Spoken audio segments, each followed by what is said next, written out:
Team Awesome is back! Welcome back to Tangled Talk with Team Awesome. This is episode 7, Keeper of the Spire.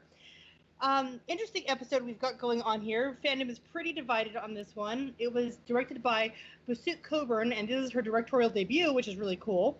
It was written by Jace Ricci and Jeremy Shipp. The storyboards were also by Basuk and Kat Hartman. So yeah, like I say, the fandom is really divided on this. A lot of people straight up hate the episode because Calliope is so freaking annoying. And others are comparing her to Peridot from Steven Universe and even vary in an attitude. And when this was brought up to me, the one thing I had to say regarding that was, yeah, but Peridot really annoyed me when I first met her. Varian is kind of annoying. I mean, like, people who correct you all the time are kind of annoying. Like, straight up. And Peridot has how many episodes to have grown on me? Like, a lot. So, as we often do, a lot of us rewatched the episode right before we sat down to do this, just to give ourselves a complete refresher course. And this time, I don't know, it's my third viewing through, and this time I decided that second half of the episode, I don't mind her so much, because she's learning her lesson. The fact that she straight up offers herself up as the decoy towards this creature that everybody is sure is going to eat them, she faced that, like, head on. So it's like she's got some bravery in her. And, you know, not to say that I'm like Rapunzel, not to say I'm not like Rapunzel, but not to say that I'm like Rapunzel, but, you know, at such a point as people start acting in a more conscientious way, I am more inclined to be like, yeah, no, you're not too bad. So maybe it's just because I knew what was coming this time around. But yeah, she wasn't nearly so annoying to me this third watch through. I couldn't focus on the episode because she was annoying me so bad. And like the first time I watched it, I was just like half watching it. I like missed a lot of it. But then as I watched it again, I was like, you know what? I'm just gonna ignore her and I'm gonna focus on the good parts of it. And that made it a little bit better. And I think a lot of people might have been a little disappointed in it because we thought that there was going to be a lot more plot in it than there actually was. Yeah, it really did. Yeah, and I tried to go into it like it was going to be like a plot-heavy episode because they're all like, "Oh, by the way, she's getting more scroll." Like, "Oh boy, they're actually going to talk about the plot." No, this is actually kind of more like Great Expectations, where the plot was coming at the very end. You know? I tried to keep my expectations down. Like my my husband was like, "Oh, we're getting plot," and I'm like, "Yeah, we'll see what we're getting this week. We're getting something. I don't know how much plot it's gonna be, but yeah." I will say though that with her and her being annoying and her correcting people and whatnot, since Adira was in this episode, it would have been very funny to see Adira say Spire around Calliope and see Calliope correct her, you know, several dozen times and see how Adira would have handled that. Because she's so cool, the cucumber, but then again, so is Rapunzel. But on the other hand, Rapunzel is not calm and zen in the same way. Rapunzel shows her emotions on her sleeve. It's just that annoyed is not an emotion she usually has. Yeah. So, I loved her little eye twitch. Oh my god, when right? Eugene was like, "Oh crap." Oh, she doesn't get annoyed. Oh crap, she's annoyed. Oh, she was so cute this entire episode. She killed me. No, okay, yeah. Rapunzel was really funny, and honestly, if you think about it, the whole purpose in Calliope being that annoying was to make Rapunzel that funny. You know, it was to give her somebody who really did drive her up the wall and make her flex her diplomacy. She is, after all, a princess, and so learning diplomacy is a big part of it. I mean, look at Ariana, and imagine how she would have handled that, because she would have done it with even more grace than Rapunzel managed to. You know, Ariana, the only time we've ever seen Ariana lose her cool, granted, we haven't seen much of Ariana, but the only time we've ever seen her lose her cool was with Willow. So, you know, and that also was really nice. Also, Ariana's, like, mood opposite switch personality was to be a complete pig, you know? With feet on the table and eating food with her hands and yelling and being rude. And so you know that diplomatic and cool as a cucumber is, like, her actual personality, you know? So, this was, I think, more than anything else, this was a lesson for Rapunzel on things that she needs to continue to do and be as a princess. Because she is still training to be a princess. I think that world experience is going to help her a lot. But and experiencing more than just the people who adore her in her own city is going to help a lot. Also, on top of Rapunzel being hysterically funny in her inability to keep her cool, Lance was more high-strung than ever because he didn't have Saki, which, by the way, Aw. I love how he names everything. Like, Yes. straight up, like, from Saki all the way back to Mrs. Queen, I love what he names everything. Like, the dude he's got no imagination, and it's awesome. It's just like, he's an actor, he's not a writer, you know? Yep. Clearly, Eugene is the writer between the two of them. But similarly with Lance, I love how he is not entirely over being a thief yet. Like, he saw those goggles and he took them down and he looked at them, and Calliope took them away and put them back, and then the next time we see the goggles, they're on his head and they're all outside. So he clearly stole the freaking goggles and then went outside with them and started playing with them. He's such a goof. And, like, honestly, though, obviously he's not done being a thief because he keeps stealing the show, which, like, Yes, since oh he my actually God. started, he's been stealing the show. Yep. So, I'm honestly shocked that he's not everyone's favorite new character. Because Mhm. I'm like, how can you so not great. love Lance? He is so great. Like, I mean, and I love how much more love he's getting since he started being in season 2, like, all the time. Mhm. Because Yeah. now people are actually starting to really see him and appreciate him.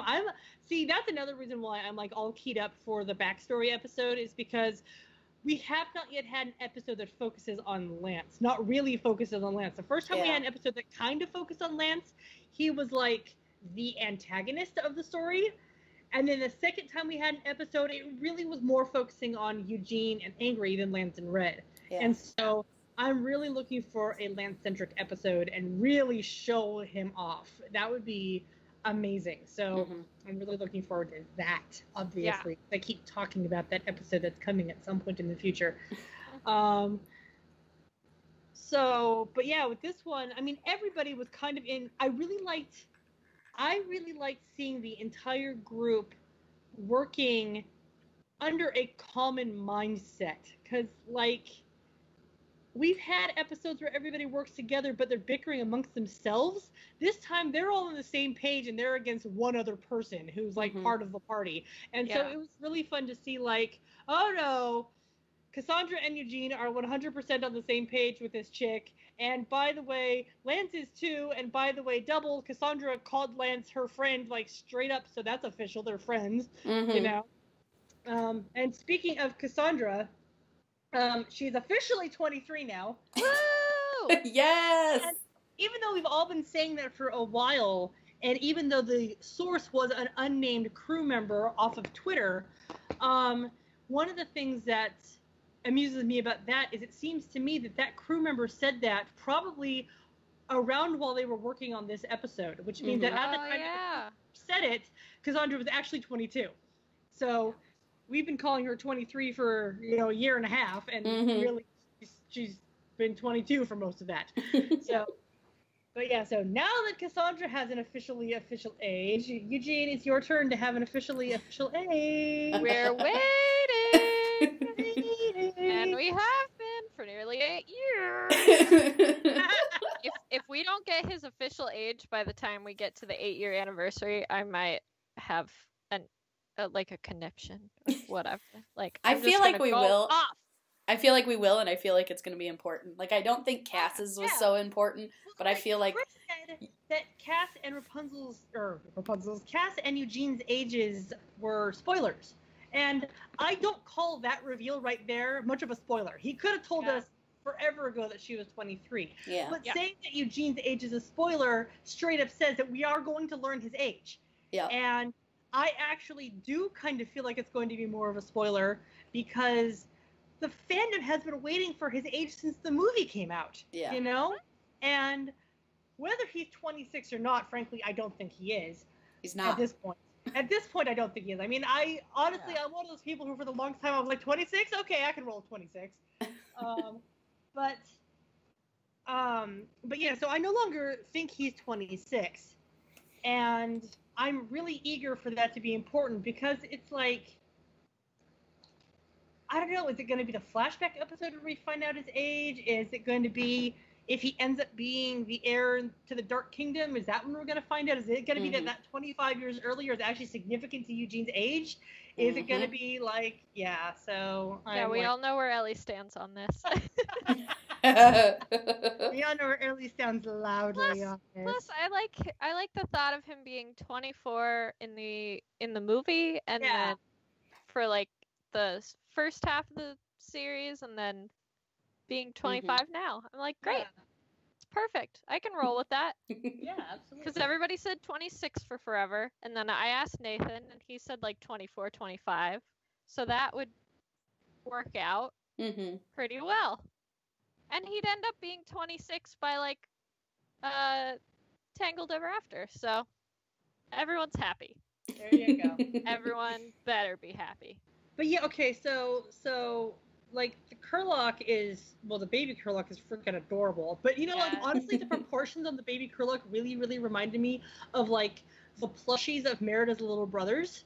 With like those gigantic freaking heads and those tiny little bodies, and that's like really what it reminded me of. Like looked like a freaking Pokemon. It was adorable. But they're all incredibly lucky that the great big creature that was based on a bear that was chasing them couldn't climb trees. Like, oh yeah, because you know bears are tree climbers, and so they're pretty well known for it. See, the scary thing about bears is that bears can follow you in like 3 of the 4 environments. All they can't do is fly, but they can swim, they can run, and they can climb. So like, they're really, really lucky that the Kurlock can't climb trees. So this episode, I mean, I'm fine with this episode. It's filler. Yay, we got some more scroll. And we'll talk about the scroll a bit later.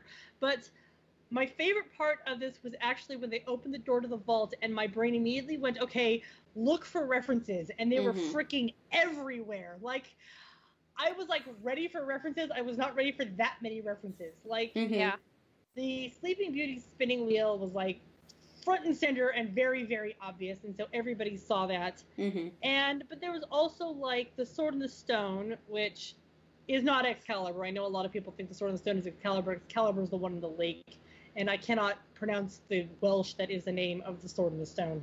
Fair. But it's also got the Black Cauldron is on that bottom shelf, and you've got Yensid's hat, and you've got like an upright broom, so I'm assuming that's supposed to be referencing the brooms from Fantasia. And you've got Random Lasso, which probably isn't a Wonder Woman reference, but like my brain's like Wonder Woman reference because they're all geeks. Yeah. But since Wonder Woman is off-brand, I don't think it actually was meant to be. There's another one that's off-brand. When she's walking up the staircase, there's like a falcon. Instantly, I was like, "That's the Maltese falcon." That's what I was all, isn't it? That's what I was all about, Maltese falcon. And when I sit there, and I like all week, I have been like studying these pictures and trying to see if I can find anything else. You've also got King Triton's trident is in the third, like the towards the top, so it's fainter, it's farther away. But on the level below him, there's something that almost looks like a model of the tower. And that kind of amused me. I'm like, that's inappropriate, but also awesome. There also, it's a bigger boot, but there's a boot with a plant in it. And I'm like, Wally? Yeah, Wally reference right there, yeah. There's also, I'm noticing in one of the pictures. Yeah, I saw those earlier. Mention those. It looks like a propeller beanie, a pilgrim hat, and an Abe Lincoln top hat. That's what that looks like to me. Yeah. Also, I'm seeing a lot of things that look like tires, and that really like raises an eyebrow. But there's also like a lot of really great, just like more stuff that references things from around the world. Like I'm seeing art that looks Persian, and you've got that one. You've got that one Grecian urn vase thing, and I know that a lot of people are like, oh, that's a Hercules reference, except that's not Hercules on that. That's Athena. Like, I recognize pictures of Athena straight up when I see them. Oh, also in that same picture, you see the Wicked Queen's box that she was going to keep Snow White's heart in. Rapunzel walks right by that. I like the bong. Yeah, I was like, what in the world? Well, okay, to be fair, I mean, I know I called it a bong before. Technically, that's a hookah, but not to say that you can't use a hookah with marijuana. But And that makes me wonder, is that supposed to be an Alice in Wonderland reference? But if it is, it doesn't look like Caterpillar's hookah, though. Yeah, it doesn't. So, like, because the Caterpillar's hookah is, like, completely brass, for one thing. So, that's not what that is. But yeah, just random hookah sitting there on the bottom shelf. I guess the keeper's smoking something good. It's real accessible. It's great. You've got the little Egyptian obelisk, and above that you've got, like, the Jewish horn, the ram's horn. You've got this preserved spider. You've got, I mean, the thing next to Jens's hat, I'm like, is that, like, another necklace? What is that I'm looking at there? So, I mean, I'd love to see if they knew exactly what everything was supposed to be when they designed it. And on the picture where you have the most circled objects, there's on the very bottom a fish. I just saw the fish. Yes. Great big fish. I noticed that before, and honestly, the very first place my brain went when I saw that was the submarine ride at Disneyland, and I don't know why. Yeah. I was like, and that I thought of Mr. Limpet. Okay, I can see that. Yeah. But my immediately thought was, oh, I wonder if there's like any Disney parks references in here anywhere that I'm just not thinking of. Oh. So I mean, you've got that one. It's either a hand of fate or it's just someone's random glove, you know. So the Infinity Gauntlet. The Infinity Gauntlet. Yeah. That's what I thought. The Infinity Gauntlet in there. So yeah, I mean, it would be a lot of fun to look at absolutely everything and see if they've even got a crystal ball. They've got this black cat, and I'm like, is that supposed to be like a Studio Ghibli reference, or is it a random black cat? Or, and it's like, it looks like it's a potbelly stove next to that, and I'm just like, what is all this stuff? It's great. I love it. I want to know what all this mythical stuff is. So many weird things, and I really, really love it. And that must have been a lot of fun for them to design. So yeah, that's super awesome. But okay, on a random another note, so at the end there's the gag about losing Cassandra's sword and then joking that she has it back and it's not really there, and she goes like she's gonna like straight up murder Calliope, like just. But I like to use that as an interesting point of reference to actually look at Cassandra's character in general, and you realize how restrained she was while they were in Corona. Because in Corona, she did a lot of, like, clenching her fists and gritting her teeth and yelling.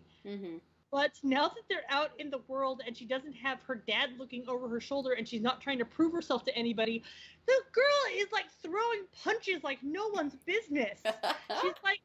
She's like throwing punches at the wedding. She invents all these really violent games for the Goodbye and Goodwill episode. She straight up murders these Fae people in Freebird. She's ready to like throw Calliope off a cliff, I swear. So it's like, it's really interesting to see what Cassandra unrestrained looks like. Yeah, she's thriving. That's great. She's doing great. She's a crazy little girl. She is crazy little girl. I say. She reminds me of myself. When I am unrestrained because I'm like, oh, you want to die? Okay, let's make that happen. And I love how it's always like Eugene and Rapunzel who have to be like, okay, all right. Let's roll her in. Yep. Easy. I love how Mr. Muscles, who only just now found out he's friend, I'm waiting for the moment when Lance is the one to like physically stop her from doing something. Yeah, that's gonna be interesting. I'm happy now that she has called him her friend straight up. I'm happy to see the relationship develop further. Be it friendship, be it shipping, whatever. I like seeing this group of people get closer. And I'm really, really excited about that. Speaking of Lance, I wanted to point out that when he almost falls off the cliff, Rapunzel just like holds him back like he weighs nothing, and I'm like yes, she's so strong. She's more strong Rapunzel. Well, and then so much, you know. She's running from the thing and carrying Calliope and running at like full speed. Yep. And she gets to use a sword. Oh my god, she used a sword. I'm so proud. Yay. So she gets the third piece of the scroll, and I know a lot of people have this up for debate, but that's like basically definitely Demanitus on that scroll. Well, someone pointed out that we have actually seen him before. Well, yeah, he was very, very remember briefly. What episode. Oh, that was in Queen for a Day. He was very, very briefly in the story that Xavier was telling. Yeah, and so that's definitely for the just same a moment, and that's definitely Demanitus. Like, yeah. There's no question. That's who that is. It's not even You know, just like I said, there's no question. Yeah. I mean, who else could it be? Right. Really? Like, Right? I've So, seen some and people we- say and it's we- Kieran, but it's not. No, It it's can't not. be. It's Demantis. It's an Well, ancient scroll. Why would it be Kieran? Kieran is not on the ancient scroll. It's Yeah. Demantis. Like, it wouldn't Also- surprise me if Demantis is the one who wrote the scroll. You know? I feel like it's definitely got to be it's definitely got to be Demantis. Also because we saw Zontiri in the Yes. episode. We Yes, saw Zontiri the is- statue. Yeah, Which kind of Zontiri brings is together the episode, whole so- like this is about Demantis and Zontiri thing. Exactly. And so, like, those are actually the small hints that we got of plot. Is that bit of scroll and that statue of Zontiri. Yeah. And so, so that's where we are. And like, there's no doubt in my mind. That's not even a question to me. It's like, no, that's what that's about. Yeah. You know? So that's interesting. It's interesting that he's direct. I wonder if his image facing the opal is particularly significant. Yeah. But here's another question. If the opal is on this third part of the scroll, and I'm talking this out, it just occurred to me. If the opal is on the third part of the scroll, then that means that the moon drop creates the spikes and the spikes only. So the spikes are the opposite of the flower, and the opal is something else. The opal. Weird. If the moon made the spikes, then the opal is the comet. Oh. And that's why the opal is over in the Dark Kingdom, because that's the comet people is the Dark Kingdom. Gotcha. So that's what I'm on. That's okay. That is my new theory. This is officially right now. Y'all are hearing it for the first time. This is where I come up with this theory.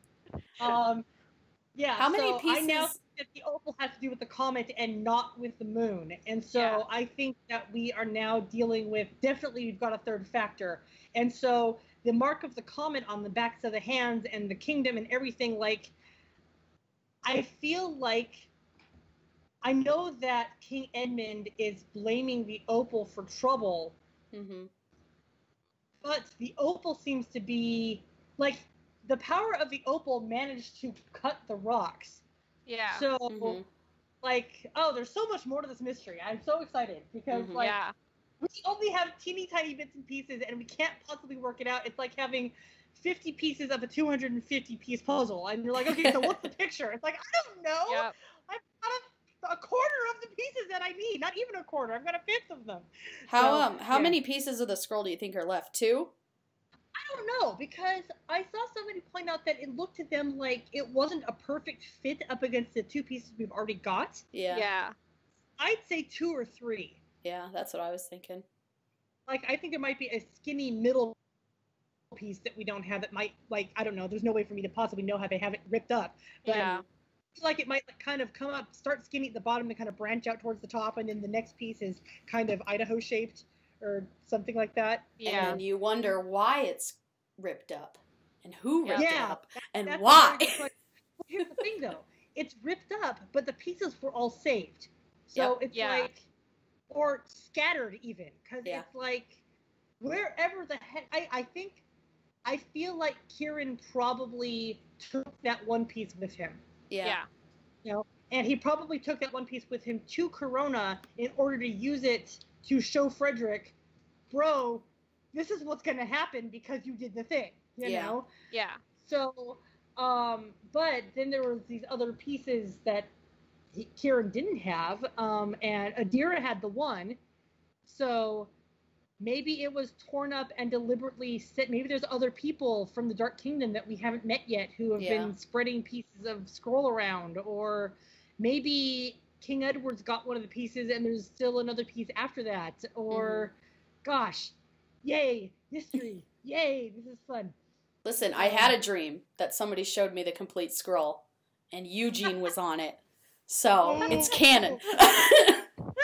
I'm not saying it's canon, but he was wearing a crown. It's canon. I love it. And in my head, I was like, dude, spoiler alert, come on.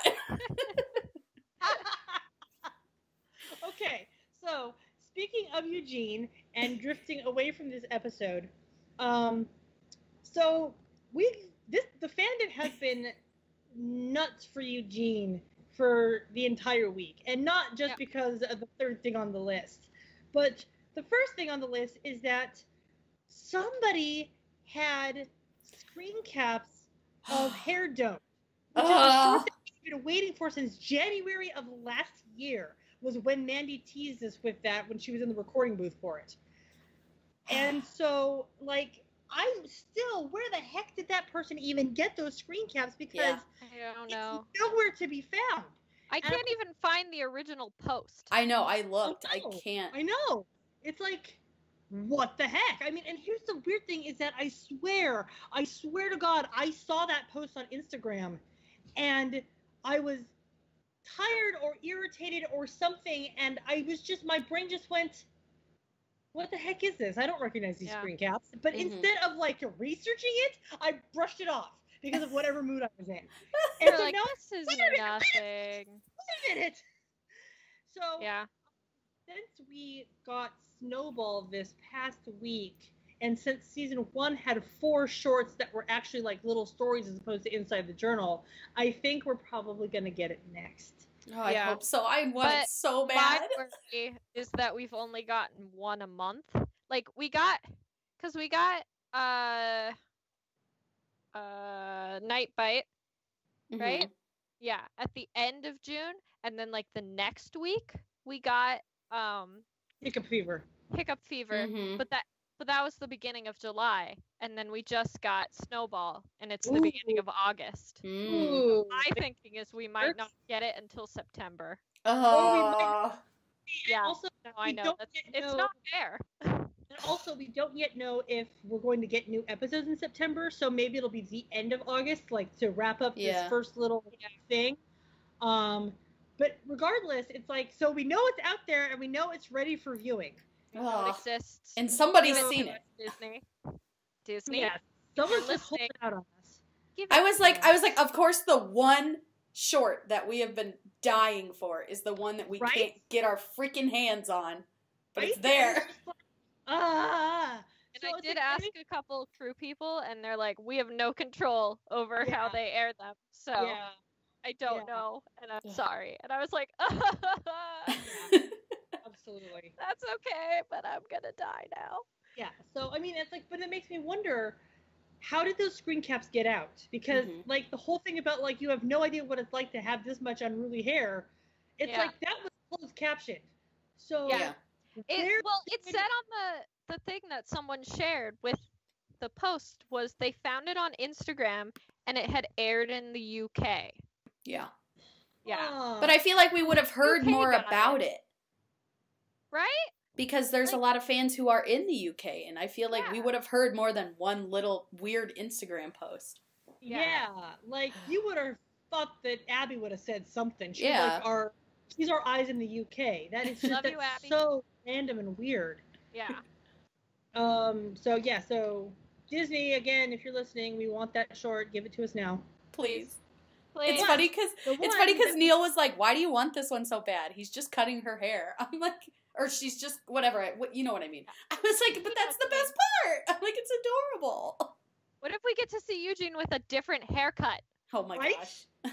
Like, or what if at least he's a different hairstyle or something? Like, I can't wait to see where this is going. Yeah. You know? So, like, I mean, because we got to see him with, like, the poofy hair in Great Expectations. And we've seen him with totally wet hair several times. I want to do, like, a master pose of Eugene with wet hair. Yes. Thank you to whoever is writing that in. I appreciate you. Right? I appreciate you very much. But yeah, so, like, seeing him, even if it's with a temporary different haircut for, like, 1 millimeter is not the word I'm looking for just 1 fraction of a second of an episode, you know, that'd be great. But so yeah, we want that one. So, but to be fair, Snowball was adorable. Like, oh my gosh, it was so cute. Honestly, the season 2 shorts are so much better than the season 1 shorts, and I'm trying to figure out what's making them better. And I think more New Dream. Well, that's one thing. But no, but honestly, it's that, like, they all have more characters involved in the plot. Because it felt like the season 1 shorts were all like 1 or 2 characters with maybe cameos of other characters. But this one is actually starting to really, there's more depth. There's more, like, the score to Snowball was really good. Like, I have that right up there on my put this on the soundtrack, on the score soundtrack that I want tracks. I mean, I didn't expect him to give us every single score piece in the entire series, but give us all the really good stuff, and I want Snowball up there. Yeah. Yes. But it's like, I don't know what it is. They're better. They're straight up better. And I don't know if they're written better or if they're animated better or if it's some of both, but they're better. Also, this particular short gave us our very own fandom gif of, but that's none of my business, or that's the tea, or whatever. Like, we have our very own tea drinking gif now. And that thing was so random because I was like, why is he making that face? Like, is he planning a surprise for Rapunzel or something? Like, why does he seem like he's nervous almost? I'm so confused. I mean, no, that's just, oh yeah, no, I gotta go do something, and that something is not go outside because it's cold and I hate snow. True. So Fair. it was just him being like, ha, I said I was gonna go outside and I'm not doing it at all, la la la. Which then he did and built a snow Rapunzel, and how cute was that? With like 50,000 snowballs of hair like leading away from the thing. How cute was that? And he put little detail in them. Like I said, the guy might not be able to draw with crayons or paints or whatever he painted that gopher with, but he can like sculpt snow and put detail in snow really well, and it was so cute. And then his presumably Snow Eugene, which didn't have a nose or a goatee, which is the only reason why I question whether or not it was a Snow Eugene. It had a very fancy hat, and I really liked that. Yeah. Because Eugene and his fancy hat is becoming very, very amusing to me.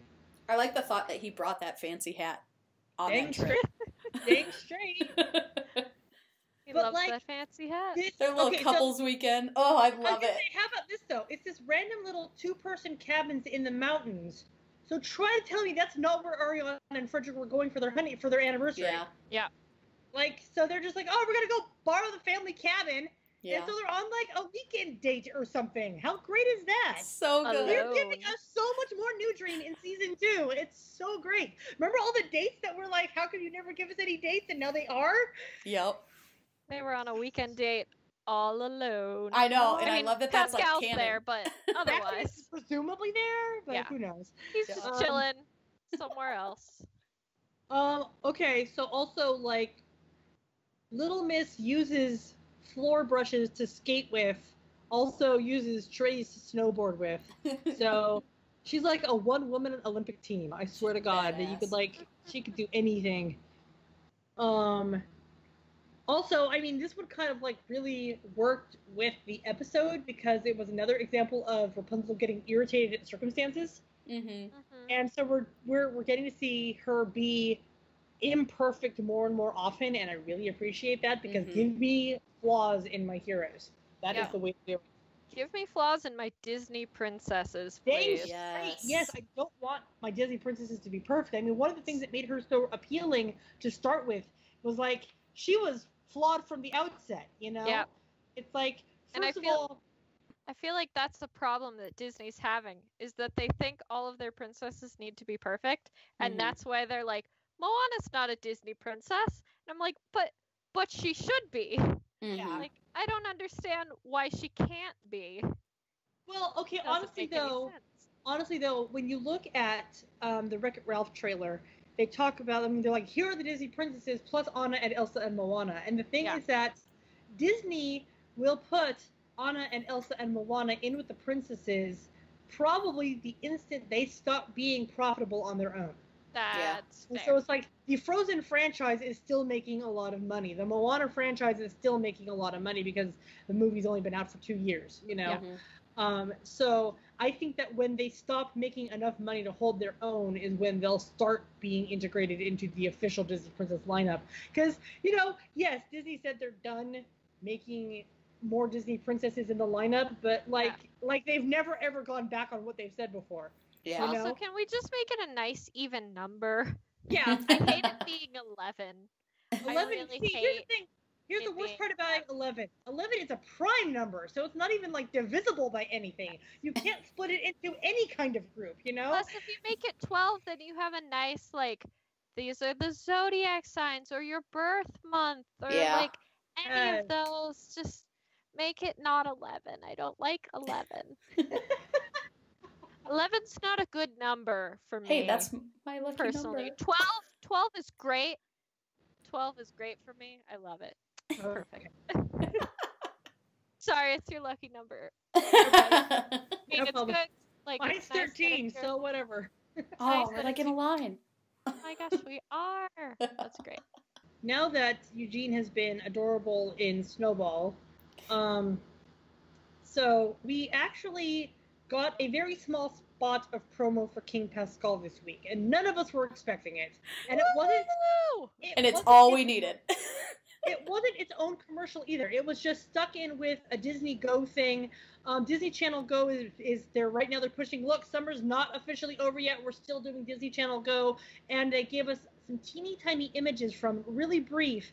But in those images, we saw that Rapunzel is in the green dress that she was wearing in that one sticker book that got released in Germany, of all places.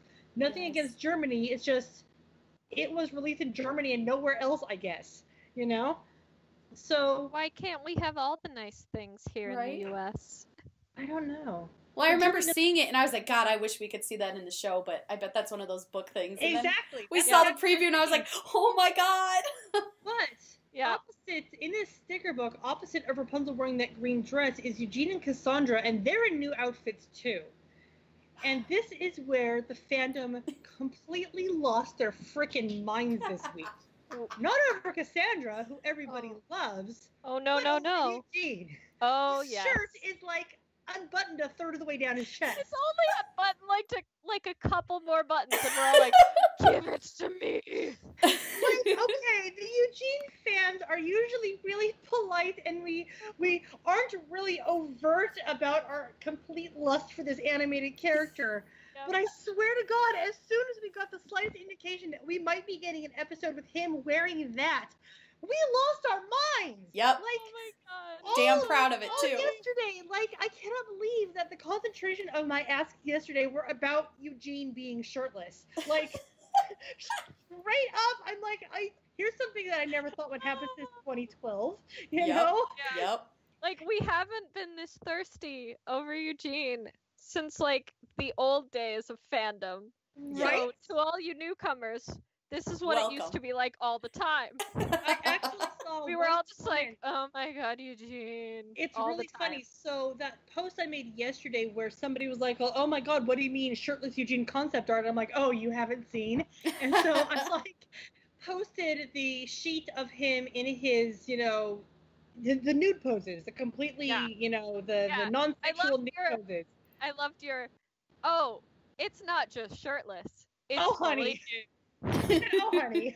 But somebody reblogged that and they added the comment something along the lines of, I don't watch this show, but this is like the Tangled fandom in 2012. And like, that's Yes. Yep. we are. That's Oh us. my God, We're yes. alive.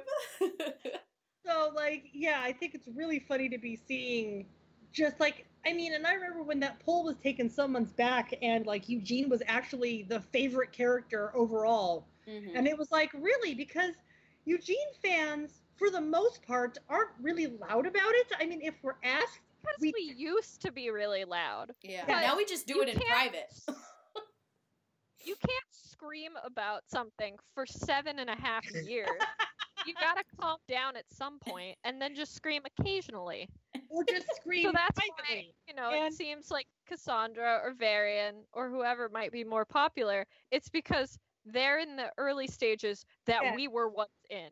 Yes. At some point, people aren't going to be screaming as much about Varian and Cassandra because they're going to get tired of screaming. Exactly. But I'm They're not still tired gonna yet. laugh now, the same amount. That will never change, but they're not going to scream as much. yes, yes. But so that is the thing that is like, so the Eugene fandom, we've lost our minds. Like this week has been an entire week of completely losing our minds. It's between not getting hair don't, between getting that tea sipping gif, and Mhm. Eugene building a snow Rapunzel, and then getting the possibility of having that shirt, that outfit. He doesn't even, none of them even have shoes on. Like, I love it. I don't know where they are, but it's tropical wherever they are, They're on an Because- island paradise, and I love it so much. because nobody's wearing shoes. Really I really, really hope Lance also has a new outfit. Yes. Oh, please! Like, Lance is never in, like, any merchandise. Like, he has shown up in one book so far. So, Yep. like, and I'm not talking storybooks, I'm not talking novelizations of episodes. I'm just, speaking of which, are they ever going to pick those up again?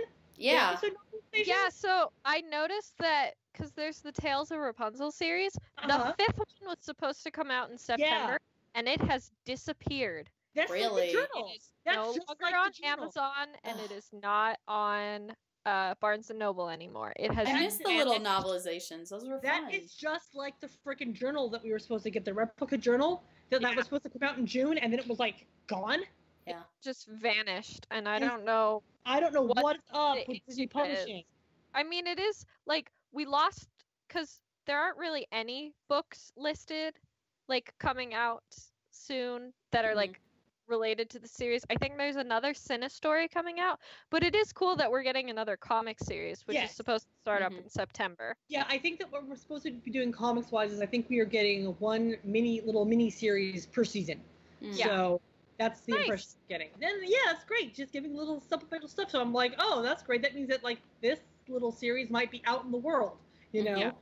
So just like their old adventures were in Corona, here's the adventures outside of Corona, and then the Mhm. next one will be whatever happens after season 2. But yeah. So like Cass and Lance and everybody in new outfits, and I'm really excited for new outfits because, like, this is not the green dress, but it is a green dress. It is And a that green dress. mollifies me because, I mean, putting Rapunzel in green has always been like, ever since I saw all the concept art, I'm like, why didn't they put her in green? She looks Yep. so good in green. Why Mhm. didn't they put her in green? I mean, and I understand, I guess. First of all, Tiana's most famous and least worn dress is a green one. Yeah. Yep. So having two And princesses, she's the previous princess before Exactly, I was gonna say, Rapunzel. So having two princesses in a row with a prominent green dress, I can see why they changed it. And Yeah. also, putting Rapunzel in purple made her purple dress and blonde hair reflective of the colors of the flag, of the purple Mhm. and the yellow flag. So I can see why they did it. I understand. But that doesn't mean that I haven't wanted a green dress for all of eternity. I wonder And- if they had originally kept the blue flag for Corona, if they would have put Rapunzel in dark blue. Ooh. Ooh. Yeah. Because it was originally dark blue. It was like a royal blue. Which That Ooh. would have was, been yeah. Or maybe if they'd put her in like azure instead of royal Yeah. blue, because they did like lighten up the purple for her also, yeah. Mhm. So she's like a True. desaturated version of the flag. It just know? can't be the same blue as Cinderella that Cinderella never actually wears because her dress is silver. And it couldn't Aurora be, and Ariel both be have teal, like like Ariel's, which It is can't also a dress she never wears. No. I mean like her blue dress, her blue dress, Oh. her actual blue dress, her Kingdom Date dress. That's the blue Oh. dress I'm talking about. Okay, fair. I'm just talking about the one she's always wearing in like the parks. in the parks and in, Mhm. in like merchandise, and That's I'm not like, she teal, never. That's sea green. But no, they did. They Okay, gave her fair. that one.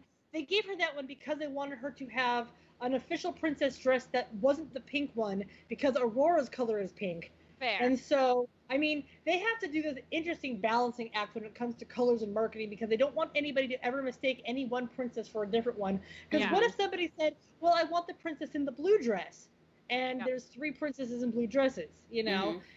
Fair. So, like, I understand why they do what they do. I really honestly do. But, yes, I always did love Rapunzel in green, and so now we're finally getting her in a green dress. And also, and- perk with the green dress, we get her shoulders. Holy Yeah. shoulders! Her holy shoulder. shoulders. Yeah, please, Disney. I know this episode is already written, but Eugene has a wow, or Rapunzel has a wow. I want her to have Eugene the has a wow. holy shoulders moment. Yeah. Here's the thing: is that I know this episode is already written and voiced and animated and airing in a couple days. It's done. It's done. It's completely finished. But Please use your secret time machine and make sure that this moment is in this episode. God, that would be so change a cute. couple little things. Oh. Maybe unbutton a few more of those buttons on Eugene's shirt, and then Just yeah, take it off. She's just Give like, us just a relax. hang We're moment. hanging out on the beach. Just relax. Here, Yeah. pop. I thought you wanted to work on your tan. Exactly. To go for a dip, and doesn't want to get his shirt wet, right? Oh my goodness. And maybe he doesn't want to get his pants wet either. Okay, you know what's going to happen though, right? Because we're doing this, because we're having this conversation, that means that the only shirtless character in that episode is going to be Shorty. Yep, exactly. No. They're going to give us the exact opposite of what we want. Or it'll be implied, but we'll never see it. We've already seen Shorty shirtless. He's shirtless throughout like the whole first movie. Lord. I said first movie, I just meant Tangled. I hate myself. No, but it occurred to me that now that you've said that, I'm like, oh no, at what point is he just going to put on a diaper and walk around like that? It's like, they could do it. It's canonic. It's canonical. They could get away with it. Yeah. Yeah, so... I think they could get away with that in TVY7. I think so. I mean, they've already, like, everybody already knows. Yeah. You know? I just wonder because the movie's rated PG. I don't know how that translates to Also, at the same time, what the conversion rate is. Covers the majority of his body. So, I mean, they need merchandise. They have a pin of him in the Cupid outfit. Yeah. So fair. It's like, it's not like people don't know, you know? Yeah. Fair. All right, I want a shirtless pin of Eugene then. Make it work. Please, God. Unfortunately, while I agree with you, unfortunately, it's just not going to happen. It's like, go to your fantasy pins. That's where you're going to find it. Somebody make a fantasy pin of that. Get on it right away. Please. Please, for the love of God. It would sell really well. Like, I'd buy it. Okay, as thirsty I'd buy like 12. As thirsty as the fandom has been in the past 3 days, I'm like, no, that would sell. Yeah. Oh, yeah. Would sell. Yep. Absolutely. But yeah, it's so entertaining to me to see that the Eugene fans are legitimately still there. We're just more polite about our thirst than we used to be in the past. This week has just been that gift from Mulan. I live! Well, it's because we talk to each other about it. Like, I feel like Bex and I talk about this every other day. That is because we're, like, role-playing it. Well, like, that's true. If you are part of the writing community and you're in, like, either role-playing or fanfic writing and you write about the stuff, then of course it's on your mind, like, all the time, right? All the time. I don't even do that, and I just think about Eugene all the time. Right? True that. God, we're shameless. Every single one of us. I have no shame. It's like that fan fiction post where someone asked me to do my recommendations, and I was like, okay, it's all smut. I gave them 3 regular ones. I'm like, all right, under the cut. Here we go. Here's 12 other ones. Oops. Yep.